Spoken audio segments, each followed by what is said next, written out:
औज़ुबिल्लाहिमिनश्शैतानिर्रजीम बिस्मिल्लाहिर्रहमानिर्रहीम। अस्सलाम वालेकुम स्टूडेंट्स। आज के जो लेक्चर है वो फर्स्ट ईयर का जो टॉपिक है, हम एसडीएलसी को पढ़ रहे हैं और मेरा गला भी थोड़ा सा ख़राब है, तो इसके लिए सबसे पहले मैं पहले ही सॉरी करता हूँ कि अगर आपको क्लियर आवाज़ ना आए और एक और के बैकग्राउंड में धमाकों की आवाज़ आ रही होगी। मतलब आप ये समझ लें कि हमारे पड़ोस में एक शादी है, तो वो पता है आपको, बच्चे पटाखे बजाते हैं, फिर वो कभी-कभी मैं खुद भी डर गया हूँगा अचानक जो बजाते हैं, तो उसके लिए मैं पहले से आपको तैयार रख रहा हूँ। मैं पढ़ा रहा हूँ अचानक, अब मुझे क्या पता कब बजा देंगे, ठीक है? तो आज हमारा जो टॉपिक है वो है जी डिज़ाइन फ़ेज़, ठीक है जी। एसडीएलसी के अंदर हम पढ़ने जा रहे हैं डिज़ाइन फ़ेज़ के बारे में। डिज़ाइन फ़ेज़ क्या होती है, इसके अंदर हम मेन हमारा क्या काम होता है? सबसे पहले वो लिखा है जी वी प्लान आउट। हम सबसे पहले क्या करते हैं? Plan out. प्लान आउट मतलब हम एक प्रॉपर एक कह सकते हैं कि जी एक टाइम टेबल जिस तरह हम एक बनाते हैं कॉलेज के अंदर, तो उसको एक प्रॉपर एक पहला पीरियड किसने लगाना है, दूसरा किसने लगाना है, तीसरा किसने लगाना है, इस तरह सो ऑन डिफरेंट पीरियड्स लगाए जाते हैं, तो उसकी प्रॉपर टाइम टेबल बनाने की प्लानिंग की जाती है ताकि सारे प्रॉपर जो है सब्जेक्ट्स को पढ़ाया जा सके। इसी तरह जब भी आप सॉफ्टवेयर को डिज़ाइन करते हैं, तो डिज़ाइनिंग के दौरान हम क्या करते हैं? हम प्लान करते हैं। क्या प्लान करते हैं? How the software will look, कि वो जो सॉफ्टवेयर हम बनाने जा रहे हैं वो किस तरह का दिखेगा, एंड वर्क, और किस तरह काम करेगा। यहाँ पे चीज़ बताइए कि लुक एंड वर्क, कि how the software will look, वो सॉफ्टवेयर किस तरह दिखेगा और किस तरह वो काम करेगा। तो हम सबसे पहले डिज़ाइन फेज़ के अंदर ये चेक करते हैं कि सॉफ्टवेयर किस तरह का होगा, कैसा किस तरह वो काम करेगा, कि क्या वो यूज़र की रिक्वायरमेंट्स पर पूरा उतरेगा या नहीं, वो हम डिज़ाइन फेज़ में प्लान आउट करते हैं। अब इस फेज़ जो डिज़ाइन फेज़ के अंदर हम जो मेन काम करते हैं उसको फिर फर्दर डिटेल में थोड़ा-सा बताया हुआ है कि सबसे पहले हम डायग्राम्स बनाते हैं। डायग्राम्स आप ये कह सकते हैं कि हम फ्लो चार्ट डायग्राम बनाते हैं।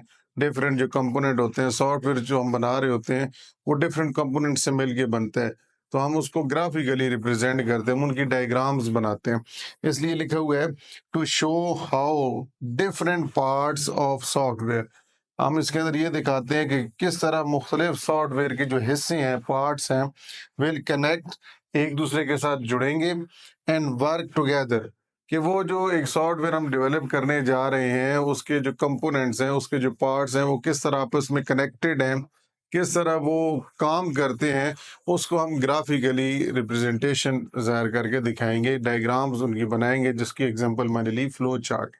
तो फ्लो चार्ट के थ्रू हम उनकी वर्किंग को, हर कंपोनेंट किस तरह यूज़र के साथ जुड़ा हुआ है, हमें बेहतर आइडिया हो जाएगा जो हम सॉफ्टवेयर को डेवलप करने लगे होंगे।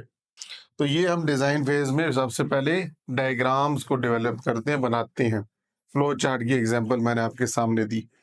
फिर उसके बाद हम इसी डिज़ाइन फेज़ के अंदर मॉडल्स को डेवलप करते हैं। मतलब मॉडल डेवलप से क्या मुराद है कि represent software structure creating mockups. Mockups ये आप कह सकते हैं कि जब आप कोई भी चीज़ बनाते हैं, वेबसाइट का जो डिज़ाइन बनाते हैं, तो वेबसाइट दिखेगी किस तरह, उससे पहले जो उसका एक हम कह सकते हैं जायज़ा लेते हैं कि वो जो वेबसाइट होगी वो हमारी बनने से पहले एक आइडिया हो जाता है कि ये वेबसाइट किस तरह की दिखेगी, यूज़र्स को कैसे नज़र आएगी। तो वो जो मॉकअप जो होता है वो एक प्रॉपरली आप ये कह सकते हैं कि वो जो ओरिजिनल चीज़ होती है उसको वर्क करने से पहले उसका एक design.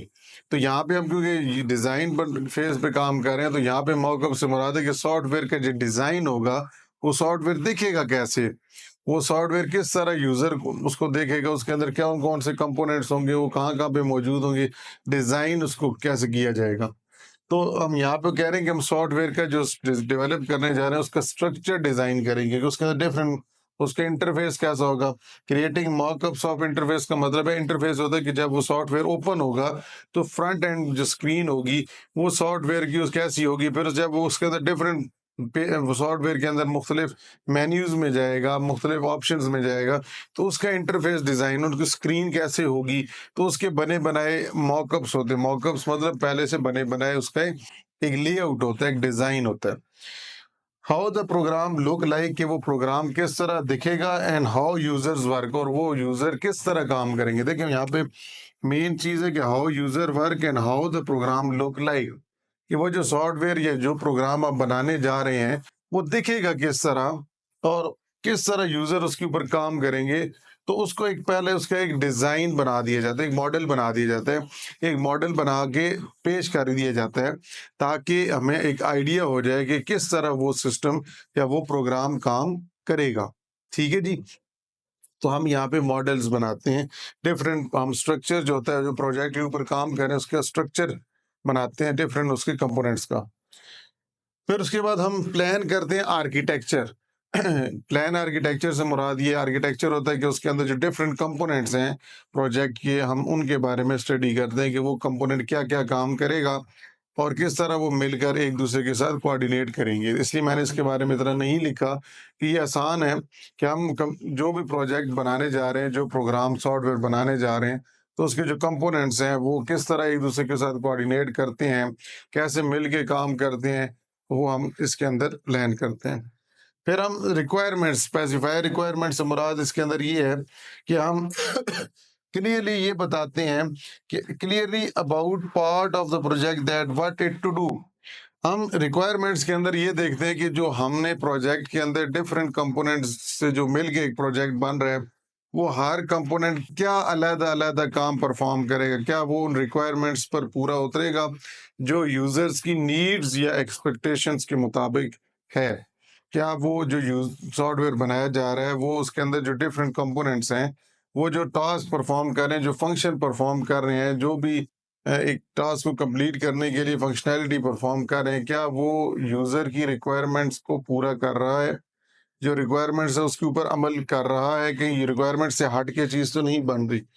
Work well on requirement smoothly, अगर हम उसके ऊपर प्रॉपरली वो सही काम कर रहे हैं, अगर हम ये डिजाइन के वेज के अंदर स्टडी कर लेते हैं, तो फिर आपका जो प्रोजेक्ट है उसके ऊपर जो सॉफ्टवेयर आप बना रहे हैं, जो प्रोजेक्ट बना रहे हैं, काम कर रहे हैं, प्रोग्राम बना रहे हैं, वो स्मूथली रन करेगा, उसमें फिर आपको कोई रुकावट नहीं आएगी।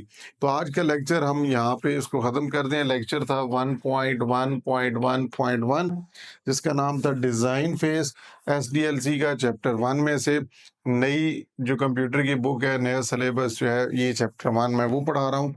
ये छोटे-छोटी वीडियोज़ हैं, अभी हो सकता है ये भी थोड़ी लेंथी बन गई हो, मैंने अब टाइम दूर से मुझे कैमरा में नज़र नहीं आ रहा, तो मैं खुद ही वीडियोज़ बना रहा होता हूँ, कोई मेरे साथ नहीं होता, तो इसलिए मुझे टाइम का नहीं पता चल रहा।